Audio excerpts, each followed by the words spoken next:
Oke. Assalamualaikum warahmatullahi wabarakatuh. Kami dari kelompok 3 ya ingin mempresentasikan tentang distribusi di American Airlines. Sebelumnya perkenalkan dulu, nama saya Restu Nugroho, 2019 041 0099. Nama saya Vito Arigi, NIM terakhir 100. Nama saya Vinatama, NIM terakhir 106. Nama saya Ben Putra Alamsyah, NIM terakhir 110. Nama saya Roy Arianda, NIM terakhir 124. Oke. Distribusi di American Airlines. American Airlines atau disingkat AA mencari cara untuk mengurangi biaya yang harus dibayarnya kepada layanan distribusi global atau GDS di sini nanti kita nyebutnya, untuk mendistribusikan layanan perjalanan udaranya ke agen-agen perjalanan. GDS memiliki keuntungan taktis yang signifikan. Kita mulai dengan struktur dan sejarah distribusi tiket maskapai penerbangan American Airlines ini. Nanti langsung dilanjut oleh teman saya. Tes 3. Tim negosiasi GDS di American Airlines menghadapi tugas berat untuk mengurangi biaya distribusi tiketnya. American Airlines membayar ratusan juta dolar per tahun kepada internasional GDS. Agen perjalanannya dapat memesan dan mengkonfirmasi perjalanan dengan American Airlines. Jika American Airlines menolak pembayaran biaya-biaya ini, American Airlines akan dihapus dari daftar GDS dan merusak relasi dengan agen perjalanan dengan klien korporatnya. Merupakan pelanggan menguntungkan bagi American Airlines. American Airlines memberikan respon terhadap biaya GDS dengan cara memaksa agen perjalanan membayar biaya tambahan kepada American Airlines. Namun, agen perjalanan menjadi sangat besar. Jika American Airlines memaksakan kebijakan tersebut, agen perjalanan akan mengalihkan calon penumpang ke maskapai lainnya. Sejarah American Airlines. American Airlines dimulai di New York City pada tahun 1929 dengan nama Aviation Corporation. Didanai oleh Sherman Fairchild, memiliki 5 pesawat kecil untuk penerbangan surat. Kemudian pada tahun 1934, America Airlines dibeli oleh E.L. Corp dan mengubah namanya menjadi American Airlines. Tahun 1946, American Airlines berkembang pesat dan membeli 220 unit pesawat baru. Pada tahun 1952, American Airlines mengembangkan magnetorik reservisor untuk mengotomisasi pengendalian inventaris. Hal ini terbukti dapat melayani 200 penumpang lebih banyak setiap harinya, dan pengurangan staf reservasi sebanyak 20 orang. Namun ada kendala untuk proses tiket perjalanan pergi dan pulang, masih membutuhkan 12 orang dan menghabiskan waktu sebanyak 3 jam lamanya. Pada tahun 1956, American Airlines bekerja sama dengan IBM membentuk Sabre, atau bisa disebut Semi-Automated Business Reservation Environment, dan dapat mengurangi 30% pegawai reservasi, namun pelanggan tetap menelpon dan mendatangi kantor American Airlines untuk melakukan pengecekan data reservasi. Pada tahun 1976, Sabre menyediakan terminal Sabre untuk menarik agen-agen penjualan, dipasang di 130 lokasi agen pada tahun pertama dan ratusan lagi pada tahun berikutnya. Slide selanjutnya akan dilanjutkan oleh Vinatama. Kemudian ada terbentuknya GDS yang bersaing.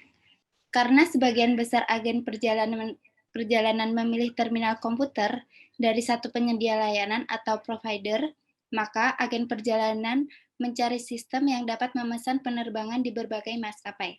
Sebagai responnya, maskapai menaikkan tawaran mereka dengan membolehkan pesanan terhadap perusahaan pesaing.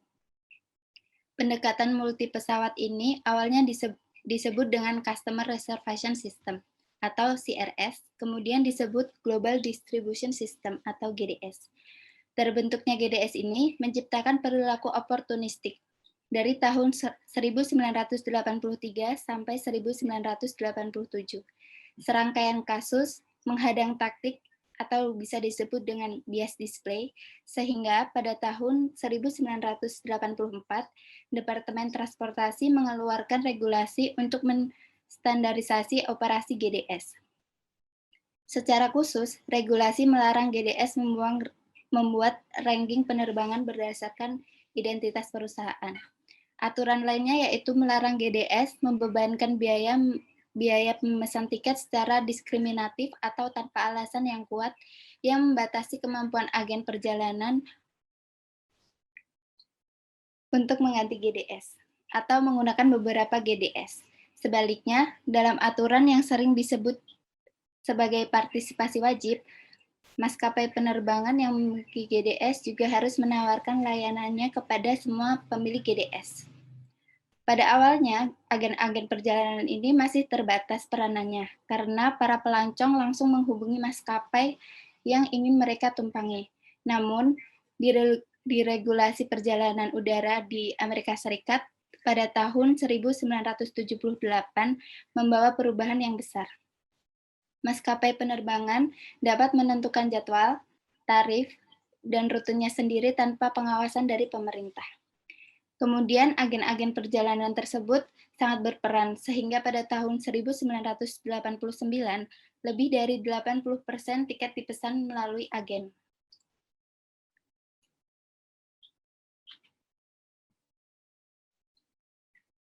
Kemudian di sini ada pembayaran dan persaingan dalam GDS. Pada awalnya, maskapai penerbangan telah membayar semua biaya GDS yang mereka ciptakan. Namun, ketika maskapai-maskapai dan GDS-nya mulai menjaga jarak, mereka membebankan biaya kepada maskapai yang berpartisipasi, khususnya ketika GDS mengeluarkan tiket untuk maskapai. GDS akan membebankan biaya kepada maskapai tersebut, dan rata-rata satu maskapai membayar 4,25 US dollar per segmen untuk penerbangan kepada GDS. Rata-rata biaya tersebut untuk pemesanan tiket sebesar 11 US dollar. Di United Airlines, total biaya GDS adalah 3,3% dari pendapatan tiket yang dijual menggunakan GDS. GDS kemudian membayar biaya intensif kepada agen-agen untuk sejumlah tiket yang telah ditawarkan oleh agen perjalanan tersebut. Kurang dari setengah agen perjalanan membayar biaya jasa GDS dan 60% agen perjalanan menerima bonus karena telah bergabung dengan GDS. Biaya intensif yang dibayar oleh GDS dari 1 US dollar hingga 70 US dollar dikarenakan agen perjalanan tidak membayar biaya sedikit pun. Mereka juga tidak memiliki insentif langsung untuk menggunakan sistem yang memberikan biaya terendah terhadap maskapai. Kemudian untuk sebagian besar agen perjalanan masih menggunakan satu GDS karena mengakses banyak GDS membutuhkan banyak pelatihan, peralatan, dan kerumitan sistem akuntansi. Pada umumnya maskapai penerbangan berpartisipasi di keempat GDS. Maskapai mengetahui bahwa setiap agen perjalanan hanya dapat mengakses satu GDS. Slide selanjutnya akan dijelaskan oleh Abian. Regulasi GDS di Amerika Serikat. Pada tahun 2000, regulasi GDS yang berkomprehensif dipandang sangat perlu meskipun maskapai utama masih memperoleh 58% pesanan mereka dari agen perjalanan. 10% berasal dari situs web maskapai itu sendiri. Masih memperoleh 15% berasal dari agen-agen perjalanan online yang baru seperti Expedia dan Travelocity. Pesanan ini menggunakan GDS. Pada tahun 2002, AA menjual Sabre dan United menjual Apollo dan United melalui serangkaian konsultasi Departemen Transportasi AS memutuskan untuk menghapus sebagian besar regulasi tentang GDS. Maskapai dan GDS dapat berorganisasi secara tertutup untuk menciptakan parameter relasi mereka. Perubahan Perubahan ini berlaku efektif mulai bulan Januari 2004. Pada tahun 2003, dalam suasana dengan penuh deregulasi, maskapai penerbangan GDS memasuki babak awal negosiasi yang berkomprehensif. Berikut ini maskapai tidak lagi semua tarif mereka pada semua GDS. Jadi beberapa maskapai memperkenalkan tarif online atau web fares. Harga yang lebih rendah hanya untuk pelanggan yang memesan tiket langsung terhadap maskapai. Terhitung sejak tahun 2003, GDS menawarkan diskon kepada maskapai rata-rata 12% biaya GDS. Itu untuk GDS.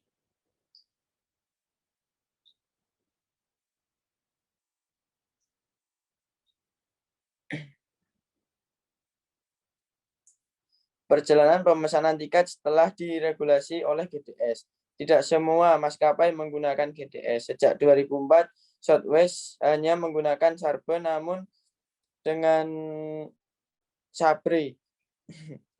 namun dengan fungsi-fungsi yang terbatas dan Sabre hanya menjual tarif tertinggi Southwest. Sebaliknya, maskapai lain memperoleh pesanan melalui GDS. Sebagai contoh, sejak 2004, 70% tiket AA dipesan melalui agen perjalanan bagi pelanggan yang ingin berwisata. Pemesanan melalui web semakin umum dilakukan. Namun, pebisnis lebih suka melakukan pesanan melalui agen perjalanan untuk menjamin kesesuaian terhadap kebijakan perjalanan dinas perusahaan. Selanjutnya akan diteruskan oleh Roy.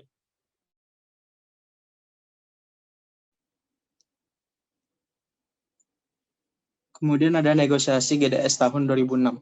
Pada tahun 2006, America Airlines menghadapi berakhirnya kontrak 3 tahun sejak 2003 dengan 4 GDS yang ada pada saat itu. America Airlines telah mencapai beberapa pengurangan biaya pada 2003, namun tetap menganggap biaya GDS berlebihan. America Airlines berusaha mencari cara untuk mengurangi biaya melalui kontrak tahun 2006. Pada bulan Juli, America Airlines telah mencapai kesepakatan dengan WorldSpan dan Galileo. Perjanjian ini akan menawarkan layanan tambahan bagi agen-agen perjalanan. Dengan menyetujui salah satu perjanjian ini, agen ini bersedia menerima pengurangan atau penghapusan pembayaran insentif dari GDS. Pada tanggal 12 Juli 2006, America Airlines mengumumkan Source Premium Policy. Per tanggal 1 September, America Airlines membebani biaya Source Premium Policy kepada agen perjalanan sebesar 3,50% per segmen untuk semua segmen yang dipesan melalui GDS selain yang dianggap oleh America Airlines sebagai sumber pemesanan kompetitif. WorldSpan, Super Access, dan Galileo dianggap sebagai kompetitif sehingga tidak menghapuskan biaya tersebut. Agen perjalanan yang memiliki salah satu layanan ini tidak akan membayar biaya premium. Demikian biaya premium akan dikenakan pada semua pesanan melalui Sabre dan Amadeus dan pada semua pesanan WorldSpan dan Galileo selain melalui program Super Access dan Content Continuity.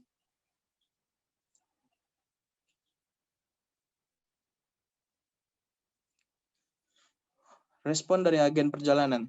Beberapa agen perjalanan bereaksi negatif terhadap kebijakan yang diusulkan oleh America Airlines. Keberatan agen perjalanan terhadap Source Premium Policy sebagian karena insentif GDS adalah bentuk awal utama di mana maskapai penerbangan membayar kepada agen perjalanan pada tahun 2002. Maskapai telah menghapus komisi biasa agen perjalanan tanpa pembayaran GDS. Sebagian besar perjalanan tidak akan menerima apapun dari maskapai yang tiketnya mereka jual, sehingga akan sulit bagi agen perjalanan untuk memberikan layanan kepada pelanggan tanpa biaya tambahan terpisah. Agen perjalanan pun menyatakan bahwa langkah America Airlines tidak tepat, tidak dapat dibenarkan, bahkan tidak adil.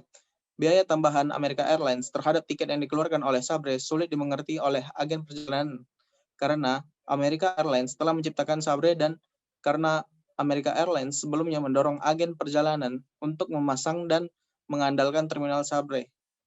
Komplikasi tambahan datang dari kontrak jangka panjang agen perjalanan dengan GDS. Sebagian besar agen perjalanan memiliki kontrak dengan panjang dengan GDS. Rata-rata kontrak tersebut bertahan hingga 3 tahun.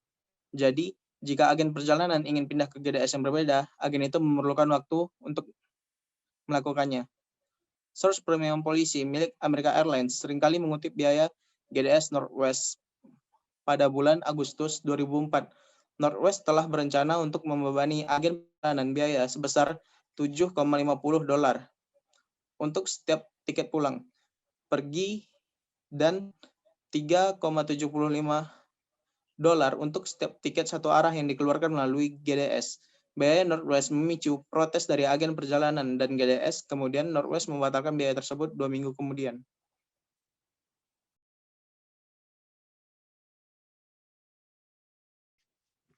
Oke, saya lanjutkan. Respon dari pelancong.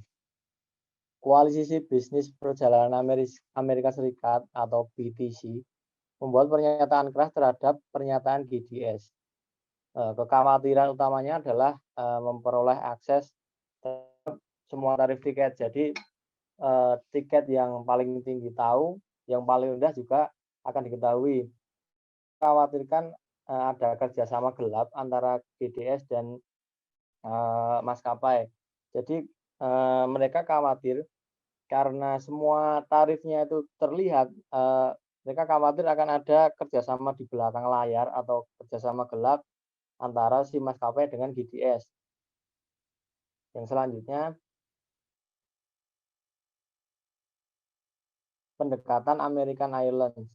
Staf American Airlines bersikeras bahwa Source Premium Policy adalah tindakan yang benar. Saat ini agen memilih GDS dan maskapai membayar biayanya.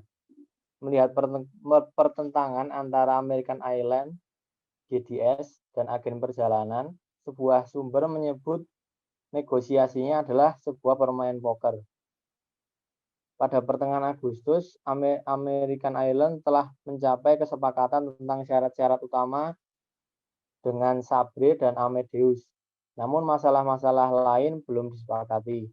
Bagian yang kontroversi adalah potensi kesepakatan di masa datang maksudnya, di mana American Airlines akan berusaha berkomunikasi langsung dengan agen perjalanan atau pelanggan besar tanpa melalui GDS. Oke, lanjut ke pertanyaan. Pertanyaan pertama di sini, American Airlines dapat mendistribusikan tiketnya langsung melalui internet dan pusat layanan telepon miliknya sendiri secara efektif. Lalu kenapa sih American Airlines harus menjual melalui agen penjualan? Nah, pertanyaan pertama akan dijawab oleh Abian Putra. Monggo, silahkan.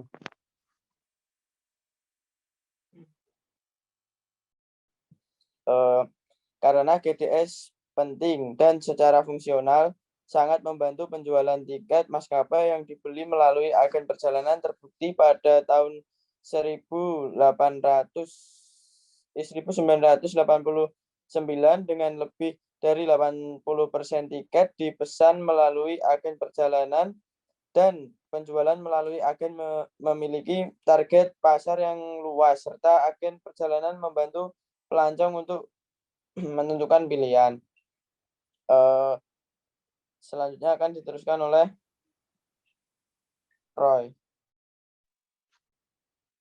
Saya lanjutkan yang kedua.